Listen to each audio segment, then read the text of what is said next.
Buenas tardes, espero que estén teniendo un lindo fin de semana. Vamos a rezar con un pasaje que está casi al final del Evangelio según San Marcos, en el capítulo 16. Jesús, que había resucitado a la mañana del primer día de la semana, se apareció primero a María Magdalena, aquella de quien había echado 7 demonios.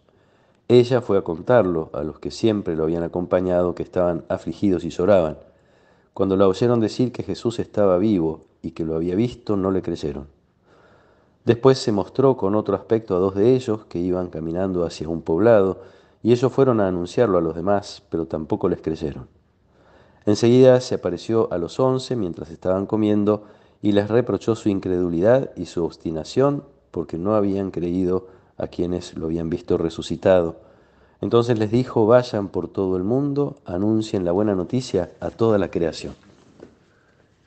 Palabra del Señor. Casi al final de esta octava de Pascua, que termina mañana, Marcos nos trae esta síntesis. Ya sabemos que es costumbre de Marcos hacer estas abreviaciones de los relatos, esta síntesis en la cual nos conecta con lo esencial y con lo que es común a los distintos relatos de apariciones que hemos venido escuchando. Tienen en común, en primer lugar, la iniciativa de Jesús. Es Él el que se presenta, es Él el que se aparece de modo inesperado. Esto provoca en un primer momento la dificultad de los discípulos o de quienes son objeto de esta visita de reconocerlo, o por su apariencia o porque los mismos discípulos están admirados, muy alegres, y por eso les cuesta creer esta buena noticia. En definitiva, por distintas razones no lo reconocen de forma inmediata. Jesús ofrece algún gesto, alguna palabra. Lo hemos visto decirles que miren y toquen su cuerpo, lo hemos visto comer delante de ellos, lo hemos visto ofrecer el alimento, y probablemente este sea uno de los signos más fuertes en las apariciones, cuando Jesús se sienta y parte el pan, como lo hizo con los discípulos de Maús, como lo hizo a la orilla del lago. Lo escuchábamos también en estos días, cuando invita a los discípulos a sentarse a comer y parte el pan, y toma el pan y lo reparte, y también el pescado. En definitiva, distintos gestos o palabras que permiten a los discípulos hacer un proceso que los lleve a reconocer que ese es Jesús, el mismo al que siguieron, el mismo que fue crucificado y que ahora está vivo. Una vez que hacen ese proceso, entonces viene generalmente el envío, son enviados a ser testigos de eso. Hemos escuchado en Emaús que los discípulos caminaban tristes, con el semblante triste, dice el Evangelio. El Evangelio de Juan nos los muestra encerrados por temor, y acá sintetiza Marcos esa situación de los discípulos diciendo que estaban afligidos y lloraban. Algo bastante comprensible ante esa situación de el fracaso aparente de toda la misión de Jesús y de la muerte de Jesús. Ahora también Marcos pone el acento en la incredulidad. No le creyeron a María Magdalena, que lo vio vivo y se los anunció. Tampoco le creyeron a los discípulos de Maús, que lo vieron y fueron a contar lo que les había pasado en el camino y en la fracción del pan.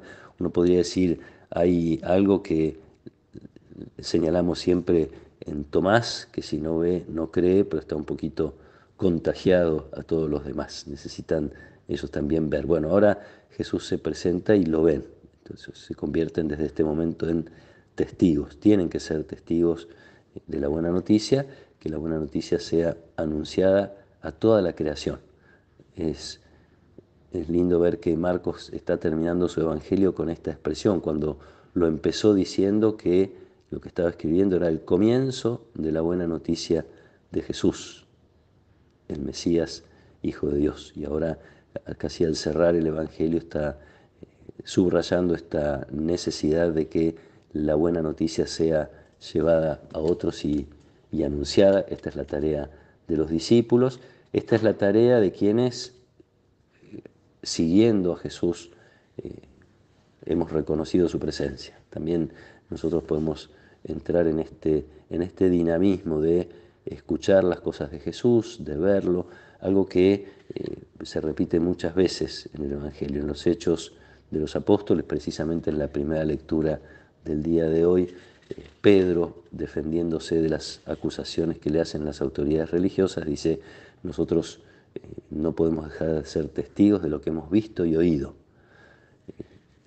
Juan, en la primera carta, también lo expresa de esta manera: lo que hemos visto y oído, esto es lo que les anunciamos. Nosotros somos enviados a anunciar aquello que hemos visto y oído. No se nos apareció Jesús físicamente, se nos ha presentado en nuestra vida de muchísimas maneras, y precisamente las apariciones de estos días nos ayudan a descubrir cómo Él se hace presente en nuestra vida. Probablemente necesitamos renovar esas presencias, estar más atentos a esas presencias de Jesús y también descubrir desde lo más profundo de nuestro corazón, con ayuda del Espíritu Santo que nos preparamos a recibir en la fiesta de Pentecostés, con ayuda del Espíritu Santo, descubrir la importancia de nuestra misión. La resurrección de Jesús es el hecho más importante y más revelador del amor de Dios, el acontecimiento que para toda la humanidad significa la posibilidad de tener vida plena y para siempre. Es algo que no podemos quedarnos para nosotros mismos, que no podemos callar. En la medida en que vamos viendo y oyendo las cosas de Dios, nos convertimos inmediatamente y necesariamente en testigos de esa realidad, de esta buena noticia que tenemos para dar al mundo.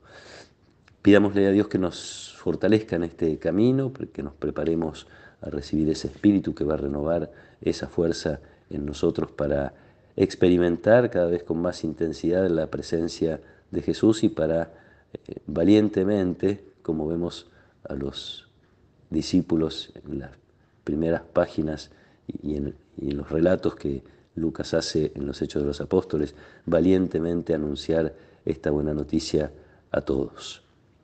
Que nos acompañe la protección y la bendición de Dios Todopoderoso, del Padre y del Hijo y del Espíritu Santo. Amén.